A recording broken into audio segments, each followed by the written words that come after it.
세월호 침몰 사고 오늘로 40일째입니다. 실종자 숫자는 여전히 16명에서 줄어들지 않고 있는데요. 특히 오늘은 사고 해역의 기상 악화로 수색이 더 어려워질 전망입니다. 진교중 전 해군 해난구조대장과 함께 자세한 얘기 나눠보겠습니다. 어서 오십시오.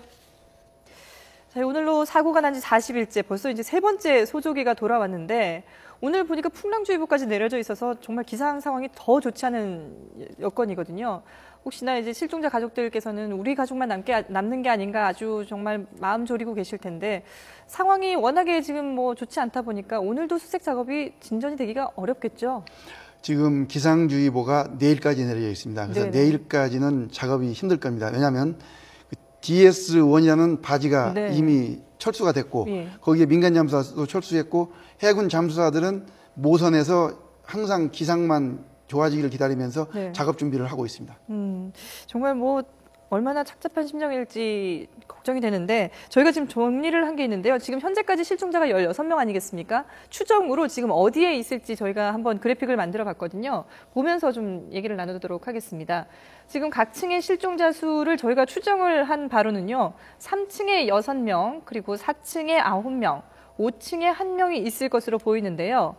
그런데 문제는 이 지금 배가 4층 선수와 선미 부근에서 지금 선체가 무너지고 있다고 하죠. 네. 그러다 보니까 실종자들이 있을 것으로 추정되는 곳과 지금 일치하는 부분이거든요. 더 좀 어려움이 있지 않을까 싶은데요. 어떻습니까? 예, 4층 선미 부분에 지금 실종자들이 있을 걸로 추정을 하는데 네네. 이 위치는 배가 그 개조하면서 이 판넬로 돼가지고 이 자꾸 그게 0.6mm 철판입니다. 예. 0.6mm 철판에 안에 그 보온재가 들어서 물을 먹으니까 하중을 견디지 못해가지고 지금 자꾸 내려앉는 거거든요. 네네. 그래서 내려앉으니까 잠수사가 진입하기가 힘든 거죠. 그러나 그것을 치우면서 지금 잠수 작업을 하고 있는데 네. 지금 그 위에 떠 있는 그러고 집기류에 눌려 있지 않는 실종자는 다 지금 찾은 겁니다. 그러면은 지금 남아있는 실종자들은 어디 이런 그 집길이나 이런 데 좀 깔려 있다고 봐야 되나요? 예, 그렇습니다. 왜냐하면은 그 갑자기 물이 들어왔지 않습니까? 네네. 배에 물이 들어오니까 본능적으로 탈출했는데 저희가 예상치 못했던 통풍관 네. 뭐 이런 데도 지금 실종자를 찾았거든요. 네. 그러니까 그런 어떤 예상치 못한 그 구석에 또는 집기류 밑에 눌려 있을 거라고 지금 판단이 돼가지고 네. 4층 그 선미 쪽을 절단해서 구조하는 그런 방법까지도 현재 그 연구를 하고 있는 것 같습니다. 예. 지금 뭐 전혀 예상치 못한 부분에서 이제 실종자들이 발견될 수도 있다라는 말씀을 해주셨는데 그만큼 구조와 수색 작업에도 난항이 예상되지 않습니까? 근데 지금 LED 조명을 원래 초창기에 이렇게 그 잠수사들이 바다에 들어갔을 때 잘 보이도록 달았다고 하는데 그게 수명 시간이 400시간밖에 되지 않기 때문에 지금 사고가 난 지 40일째 아니겠습니까? 이미 불은 다 꺼진 상태라고 해요. 그러면은 잠수사들이 그 구조와 수색 작업을 할 때도 상당히 좀 어려움이 있을 것 같은데요. 그 LED 전등은 잠수 작업하는데 어떤 밝게 해주는 그런 역할을 한 게 아니고 예. 단지 잠수사가 격실을 찾아 들어가는데 예. 좀 그 등대 역할을 한 거죠. 유도를 한 역할을 한 건데 예. 그것은 별로 그 도움이 되지 않았다고 그럽니다. 현장에서. 왜냐하면은 그게 예. 그 전 격실에 다 깔려 있는 게 아니고 네. 들어가는 그 중에만 놓고 또 걸 데가 있으면 걸었는데 이것은 별로 자기들이 그 효과를 보지 못했다. 따라서 뭐 설치해도 그만 안 해도 그만 뭐 특별한 효과를 못 봤다고 그렇게 크게 효과가 이야기합니다. 없었던 거군요. 예. 예. 그런데 또 이제 지난 목요일 기준으로 보면 잠수사 58명이 잠수병 때문에 좀 고통을 또 호소하기도 했는데 이렇게 그 잠수사들이 기간도 길어지고 또 기상 상황도 좋지 않아지고 안에서는 또 배가 무너지고 있고 여러 가지로 지금 악재들이 겹쳐 있는 상황 아니겠습니까? 잠수사들의 고충도 상당할 것 같은데요. 예, 잠수사들이 상당히 지쳤을 겁니다. 왜냐하면 네. 지금 40일 됐습니다. 네. 40일을 집을 떠나서 계속적으로 그 작업을 했는데 네. 이 기간 동안에 그 공포증, 그러니까 정신적인 스트레스가 굉장히 심합니다. 그러니까 그 서해 페리오 때 보니까 그 밥을 못 먹습니다. 예. 왜냐하면 잠수사도 똑같은 사람입니다. 그러니까 그런 그 어떠한 그 실종자를 수습하는 과정 또 그 같은 실종자 가족과 희생자 가족 그 같은 마음을 느끼거든요. 네. 그러니까 밥맛도 없고 체력은 고갈되고 따라서 집중력은 떨어지거든요. 그래서 그 사고 날 확률이 높습니다. 따라서 지금부터는 안전수칙을 잘 지켜야 됩니다. 네, 안전수칙 뭐 정확하게 지켜야 되겠지만 이렇게 잠수사들의 어려움도 물론 이해는 합니다만 실종자 가족 입장에서는 정말 하루하루가 얼마나 고통스럽겠습니까? 근데 어느 순간부터 이 실종자 구조와 수색 작업이 전혀 진전이 없는 상황이거든요. 16명, 지금 실종자 숫자가 줄어들지 않고 있는 상황인데 뭐 날씨도 안 좋다고는 하지만 그래도 뭐 특별한 이유가 있을까요? 구조와 수색 작업이 더 더뎌지는 게? 네. 처음에 304명이라는 그 인원이 그 배에 있을 때는 가서 찾기가 쉬웠죠. 근데 이제는 다 찾을 때는 다 찾은 겁니다. 예. 다 찾을 때는 찾고 지금 못 찾는 것은 결국 잠수사가 들어가지 못하는 곳 또는 중량물을 못 치우는 곳에 지금 실종자분들이 계시는 거거든요. 예. 그러니까 결국 볼 수 있는 건 다 봤는데 이제 보이지 않는 곳, 그러니까 평상시에 찾던 어떤 방법으로는 되지 않고 다른 방법을 강구해야 된다는 얘기입니다. 네. 그럼 그만큼 실종자 유실 가능성도 또 커지는 거 아니겠습니까? 실종자 유실은 이제 배에서 밖으로 나오는 걸 유실이라고 하지 않습니까? 네네. 근데 지금까지 유실은 제가 볼 때는 없습니다. 왜냐하면 3명을 밖에서 수습을 했는데 예. 이 3명은 전부 다 자켓을 입었고요. 지금 배 안에 있는 사람들이 전부 다 수습을 해보니까 네. 87%, 약 90%가 자켓을 입고 있었습니다. 구명의를 입고 있었다는 것은, 구명의를 입었다는 것은 뜹니다, 물에서. 네, 배. 예, 밖에 나와도 뜨거든요. 네네. 그러니까 거의 90%가 구명의를 입었기 때문에 다 떴고, 그 다음 배 안에서도 구명의를 입은 사람은 구조하기가 쉬웠습니다. 왜냐하면 다 뜨기 때문에. 네네. 근데 지금은 다 구명의를 입지 않은 사람들로 보입니다. 그분들은 전부 다 이제 가라앉아 있는 거죠. 예. 가라앉아 있으면서 집주리에 눌려 있으면은 잠수사가 집주리를 굉장히 키우기가 힘듭니다. 예. 그래서 작업 속도가 느리게 보이지만 실제 같은 방법으로 계속 잠수사는 고생을 하고 열심히 일을 하고 있지만 실종자를 못 구해오니까 네. 이게 이제 작업 속도가 느리게 보이는 거죠. 그렇군요. 뭐 앞서서 지금 이 시점에서 구조와 수색 작업을 좀 바꿔야 된다라고 말씀을 하셨는데 사고대책본부에서도 지금 검토 중인 방법이 있거든요. 저희가 그래픽으로 역시 준비를 해봤는데요. 일단 그 얘기를 들어보면 기존 방식을 계속 하되 객실 수색에 어려움이 따른다면은 선체 일부를 절단해서 앞서 말씀하신 것처럼 선체 일부를 절단해서 크레인으로 장애물을 제거하는 방법, 이 방안도 고심하고 있다고 합니다.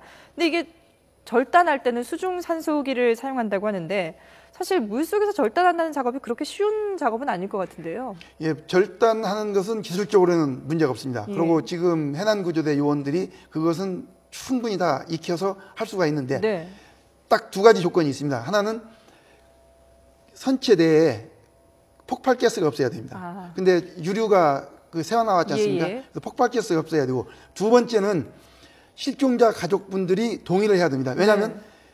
한미에서 절단을 하고 작업을 하고 중량물을 이동하지 않습니까? 네. 그러면 함수 쪽 작업은 못합니다. 못하는 이유가 있나요? 바지선이 많이 들어와야 됩니다. 예, 크레인이 들어와야 되고 바지선이 들어와야 되고, 그렇기 때문에 2가지 작업을 동시에는 못합니다. 그렇군요. 물론 절단하는 기간 동안에는 일부 할 수도 있습니다. 그러나 예. 크레인을 사용해서 작업할 때는 바지선도 많이 들어오고 사람도 많이 붙기 때문에 동시에 작업을 할 수 없기 때문에 이것은 현장에서 잘 판단해야 됩니다. 동시에 작업했을 때 어떤 문제점들이 생길 수가 있나요? 서로 간섭이 되는 거죠. 간섭이 돼서 줄이 꼬이거나 예. 줄이 절단될 우려가 있습니다. 호스가. 줄이라 하는 것은 이제 잠수사들이 그렇습니다. 들어가는 그 호스, 예. 산소 호스가 예, 절단될 위기도 있다는 거군요. 그렇습니다.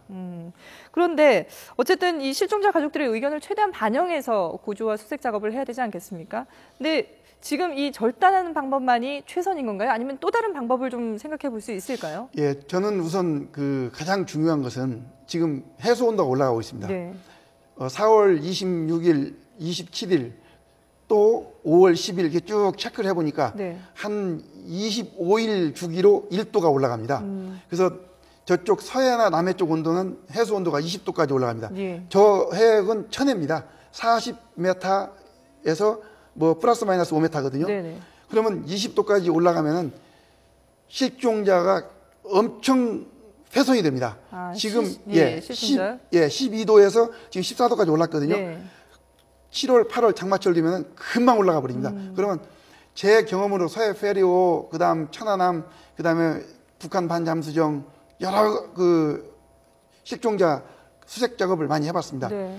여름에는 3개월, 겨울에는 6개월이 지나면은 정상적인 방법으로 지금과 같은 방법으로 실종자를 이송할 수가 없습니다. 특수한 어떠한 또 어떠한 기구를 써야 되는데 네.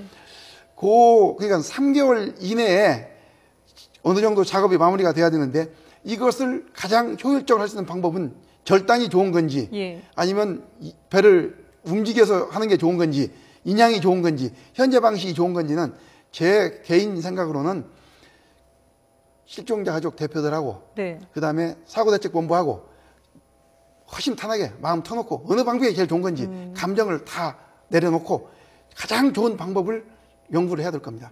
그 방법은 그분들은 다 알고 있습니다. 그렇군요. 근데 네. 사실 실종자 가족 입장에서는 그동안에 정부를 못 믿었던 것이 뭔가 좀 주도적으로 이 구조 수색 작업을 진행하지 못하고 이리 휘둘리고 저리 휘둘리고 하는 부분들도 있었고 또 그 가족들에게 충분하게 설명을 하지 않았던 그런 부분도 있지 않았습니까? 이번만큼은 좀 뭔가 허심탄회하게 좀 진솔하게 얘기를 할 필요가 있다는 거군요. 예, 저는 그렇습니다. 왜냐하면 실종자 가족분들도 뭐 진솔하게 대책본부 얘기하면 이해할 거고 네. 그다음 대책본부도 가장 현재까지 이제 나오지 않지 않습니까? 네. 실종자 발견을 못했으면 가장 좋은 방법이 뭐냐? 앞으로 2달 남았는데 2달 내에 어떻게 하는 게 가장 좋은 방법이냐? 저는 그 중에서 가장 좋은 방법을 택해야 된다고 봅니다. 그 방법은 뭐 다 답이 있습니다. 진 대장님이 보시기에 그러면 가장 좋은 방법은 효과적인 방법은 뭐라고 보시는 건가요? 저는 효과적인 방법은 이제 다음 단계로 들어가야 됩니다. 다음 단계. 다음 단계. 예. 다음 단계는 실종자 가족분들이 뭐 동의를 하신다면 예. 이제 인양을 해야 됩니다. 예. 인양을 해야 된다. 예. 근데 그런다고 인양한다 해도 예. 지금 바로 수색 작업을 놓는 건 아닙니다. 예. 지금 인양을 시작한다 해도 앞으로 한 달 내지 2달 동안은 현재와 같은 방법으로 계속 작업을 해야 됩니다. 왜냐하면 지금 인양한다고 해서 작업을 놓는 게 아닙니다. 네. 왜냐하면 장비가 들어와야 되고 그다음에 그 업자가 와서 그걸 다 어떻게 할 건가 방법을 다 구상을 해야 되거든요. 예. 그러면 그것만 해도 앞으로 한 달 내지 2달이 걸리거든요. 그러니까는 지금부터는 이제 다음 단계를 고려할 시기가 아니냐. 왜냐하면 해수온도 올라가고 네. 결국 실종자를 발견해도 앞으로 배에서 이송하는 그 방법 이것도 쉽지 않습니다. 그래서 제 경험으로는 이제 지금 정도부터는 다음 어떤 방법이 좋은가를 진솔하게 예. 실종자 가족분들하고 대책본부하고 이야기를 해야 될 걸로 판단이 됩니다. 어쨌든 다음 단계로 넘어간다 하더라도 그 전까지는 지금 하는 것처럼 구조와 수색 작업에 최선을 다해서 한 명의 희생자라도 그렇습니다. 더 찾아낼 수 있도록 최선을 그겁니다. 다하는 것이 필요하겠죠. 예, 그겁니다. 예. 예.